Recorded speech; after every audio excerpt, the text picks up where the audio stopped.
Hi friends! రీసెంట్‌గా 'Kalyan Ram' movie 'devil' అనేది release అయింది. సో, ఈరోజు వీడియోలో ఈ మూవీ స్టోరీ, టెక్నికల్ పరంగా మూవీ ఎలా ఉంది? సో, ఇవన్నీ అయితే తెలుసుకుందాం. సో, వీడియోని ఎవరైతే కొత్తవారు చూస్తున్నారో, ముఖ్యంగా మూవీ స్టోరీస్ కోసం మన ఛానల్ తప్పకుండా అయితే సబ్స్క్రైబ్ చేసుకోండి.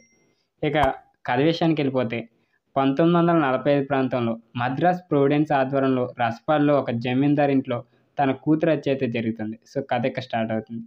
అందరూ అక్రమ సంబంధం పెట్టుకుందని కూతురిని జమీందారే చంపాడని అనుకుంటారు. పోలీసులు కూడా అతన్నే అరెస్ట్ చేస్తారు. అయితే ఈ కేసు విచారణకు వచ్చిన బ్రిటిష్ సీక్రెట్ ఏజెంట్ డెవిల్ అంటే మన కళ్యాణ్ రామ్ హత్య వెనక అసలు రహస్యం తెలుసుకునే ప్రయత్నం చేస్తారు. ఈ క్రమంలోనే డెవిల్ రాసపాడుకు వచ్చిన ఉద్దేశం వేరేనైతే తెలుస్తుంది. మరి ఈ హత్య కేసు ఏమైంది? డెవిల్ నేపథ్యం ఏమిటి? తన లక్ష్యం ఏంటి? అది నెరవేరిందా లేదా అన్నది మిగతా కథ. సో, ఇక మూవీ పరంగా మనం చూసుకుంటే భారత స్వతంత్ర ఉద్యమానికి సంబంధించి సుభాష్ చంద్రబోస్ వ్యవహారం ఒక పెద్ద మిస్టరీ.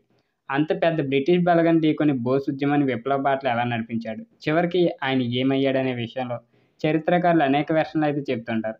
సో, వినడానికి, చదవడానికి ఎంతో ఉత్కంఠభరితంగా అయితే ఉద్వేగభరితంగా అనిపించే బోస్ క్యారెక్టర్, ఆయనతో ముడిపడ్డ సంఘటనలు, ఆయన చుట్టూ కల్పిత కథలు అల్లి సినిమాలు తీసే ప్రయత్నం ఎప్పటినుంచో జరుగుతుంది. కానీ బోస్ పాత్రని ఇప్పటికీ ప్రేక్షకులు ఎమోషనల్‌గా కనెక్ట్ చేయడంలో ఈ సినిమాల సక్సెస్ ఆధారపడి ఉంటుంది. కొన్ని నెలల కిందటే 'నిఖిల్' నుంచి 'స్పై' అనే సినిమా వచ్చింది. అందులో కథ మొత్తాన్ని బోస్ పాత్ర చుట్టూనే తిప్పారు. ట్రైలర్ చూస్తే ఏదో అద్భుతంగా చేస్తున్నట్లయితే అనిపించింది గానీ, తెర మీద ఆ పాత్రే కాదు, సినిమా కూడా తేలిపోయింది. ఇప్పుడు 'డెవిల్' సైతం బోస్ పాత్ర చుట్టూనే ఒక కల్పిత కథను అల్లి ఒక ప్రయత్నం చేశారు. సో, ఇది 'స్పై' లాగా పై మెరుపుల సినిమా అయితే కాదు.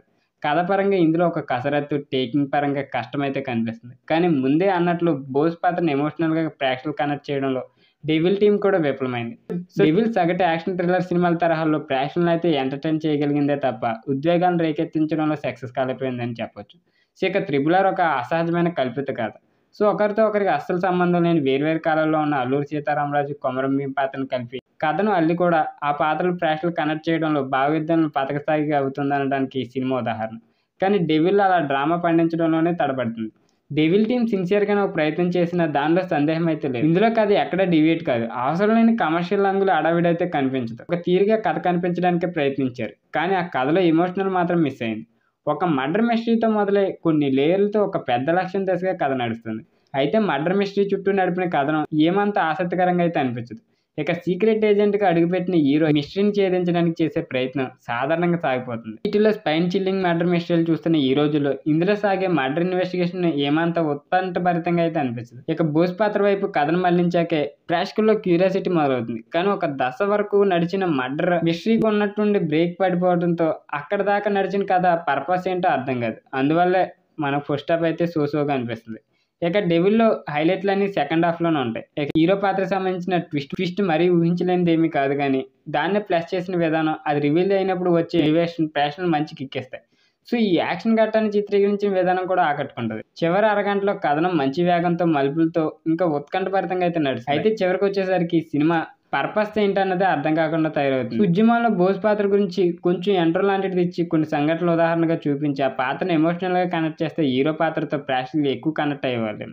ఫస్ట్ హాఫ్‌తో పోలిస్తే సెకండ్ హాఫ్ హీరో పాత్ర ఇంకా స్టోరీ లైనప్ అయితే ఇంట్రెస్టింగ్‌గా అయితే సాగిద్ది. 2:30 గంటలు నిడుగుతూ ఉన్న ఈ సినిమా టైం పాస్ అయితే చేయొచ్చేస్తాయి.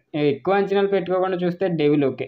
ఇక 'కళ్యాణ్ రామ్' డెవిల్ పాత్రలో కన్విన్సింగ్ అయితే పర్ఫార్మెన్స్ ఇచ్చాడు. మొదట్లో తన పాత్ర నటన మామూలుగా అనిపించిన తర్వాత ఇంపాక్ట్ అయితే బాగా పెరుగుతుంది.